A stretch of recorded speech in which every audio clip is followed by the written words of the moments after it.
Hi friends, code படத்துல இருந்து 4th single announcement வந்துடுச்சு. வந்திருக்கிற போஸ்டரை பார்த்தாலே ஒரு சரியான டான்ஸ் நம்பர்னு தெரியுது. அண்ட் இந்த ஷேடோ பாத்தீங்கன்னா யங் தளபதியோடது. சோ ஸ்பார்க் சாங் மாதிரியே இந்த பாடலும் யங் தளபதிக்கு தான். அதுவும் இந்த போஸ்டருக்கு கேப்ஷனே இளைய தளபதியோட பார்ட்டி பண்ண ரெடியா அப்படின்ற மாதிரி தான் போட்டிருக்காங்க. அந்த போஸ்டர்ல த்ரிஷா இல்ல. ஈவன் நாளன்னைக்கு ரிலீஸ் ஆக போற அந்த லிரிக்கல் வீடியோலயுமே த்ரிஷாவை காட்ட மாட்டாங்கன்னு தான் சொல்றாங்க.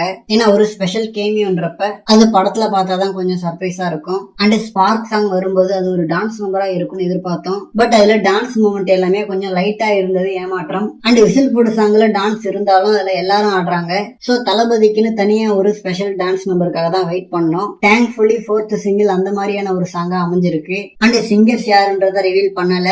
ஆல்ரெடி வந்த தகவல் படி சிங்கர்ஸ் வந்து அனிருத் மற்றும் ஸ்ருதிஹாசன் அவர்கள் தான். சோ அது எந்த அளவுக்கு உண்மைன்றதை வெயிட் பண்ணி தான் பார்க்கணும். அண்ட் இந்த சாங் பாத்தீங்கன்னா யுவன் அவர்களோட பர்த்டே அன்னைக்கு வேற ரிலீஸ் ஆகுது. சோ பர்த்டே அதுமா அவர் யாரும் விமர்சனம் பண்ணாத அளவுக்கு நல்ல சாங்கா அமையணும். அட்லீஸ்ட் குறை சொல்லாத அளவுக்காவது இருந்துடணும். ஓகே ஃப்ரெண்ட்ஸ், இந்த ஒரு டான்ஸ் நம்பருக்கு நீங்க எவ்வளவு வெயிட்டிங்னு சொல்லிட்டு கமெண்ட்ல சொல்லுங்க.